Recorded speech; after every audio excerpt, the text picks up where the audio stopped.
अब आप सोच रहे होंगे कि क्या हैकिंग स्टीलिंग के बराबर है? Doesn't that make hacking a bad thing? Worry not, because hacking can be used for good. आपकी इंटेंशन के बेसिस पर हैकिंग दो पार्ट्स में डिवाइड हो सकती है, एथिकल हैकिंग और अनएथिकल हैकिंग। पिछले वीडियो में जो आपने हाउस एग्जाम्पल देखा, वो अनएथिकल हैकिंग का एग्जाम्पल था।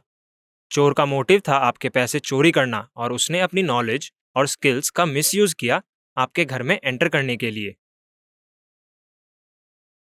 तो जब एक हैकर अपनी नॉलेज को चोरी और लोगों को नुकसान पहुंचाने के लिए यूज करता है, तो उसे अनएथिकल हैकिंग कहते हैं। स्टीलिंग की तरह अनएथिकल हैकिंग भी एक क्राइम है, and if caught the thief will be arrested and would be tried in court. अब एथिकल हैकिंग को समझने के लिए चलिए हाउस एग्जाम्पल को रिविजिट करते हैं। अब चोर ने सारे पैसों को चोरी कर लिया है। आप वापस घर आते हैं और देखते हैं कि क्या हुआ है। आप सिचुएशन को एनालाइज करते हैं और ये कंक्लूड करते हैं कि चोर ने विंडो से एंटर किया होगा। आप ये जाकर पुलिस को रिपोर्ट करते हैं, पर आप खुद से भी कुछ करना चाहते हैं। ऐसा कुछ फिर से ना हो, इसलिए आप एक प्लान बनाते हैं। आप कुछ हाउस सिक्योरिटी प्रोफेशनल्स को कांटेक्ट करते हैं और उन्हें अपना हाउस सिक्योर करने के लिए बोलते हैं। सिक्योरिटी प्रोफेशनल्स आपसे परमिशन लेते हैं और आपके हाउस को सर्वे करते हैं। They do the same thing that the thief did. वो पॉसिबल एंट्री पॉइंट्स को ढूंढते हैं, एनीथिंग जिसे एक्सप्लॉइट करके आपके घर के अंदर एंटर किया जा सकता है।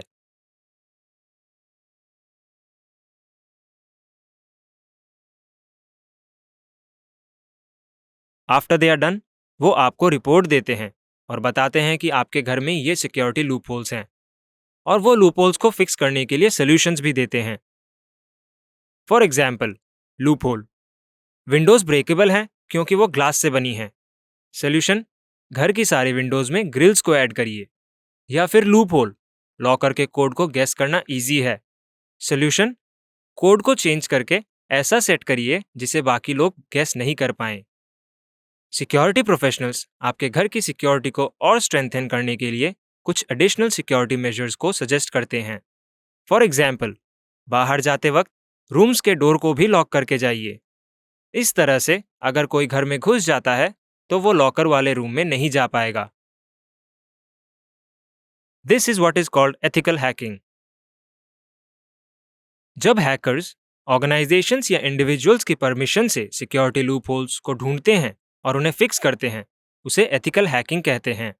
और ये लीगल होता है क्योंकि आप सिस्टम ओनर से परमिशन लेते हैं और आपका मोटिव सिस्टम को सिक्योर करना होता है, उसे हार्म करने या कुछ स्टील करने का नहीं। So those were the fundamentals of ethical and unethical hacking. अब चलिए इसकी लीगल साइड को देखते हैं। According to the Indian cyber laws and the Indian IT act, किसी एक्टिविटी को साइबर क्राइम तब कंसिडर किया जाता है जब एक कंप्यूटर को यूज किया जाता है to attack other computers. For example, hacking, virus और worm attacks, DOS attacks, etcetera. Real world crimes को कमिट करने के लिए कंप्यूटर को यूज किया जाता है। For example, cyber terrorism, IPR violations, credit card frauds, EFT frauds, pornography, etcetera. इसका बेसिकली मतलब है कि किसी भी कंप्यूटर या डिवाइस के अनलॉफुल यूज को साइबर क्राइम कहते हैं। आप ऑनलाइन इन साइबर लॉज और एक्ट्स के बारे में पढ़ सकते हैं।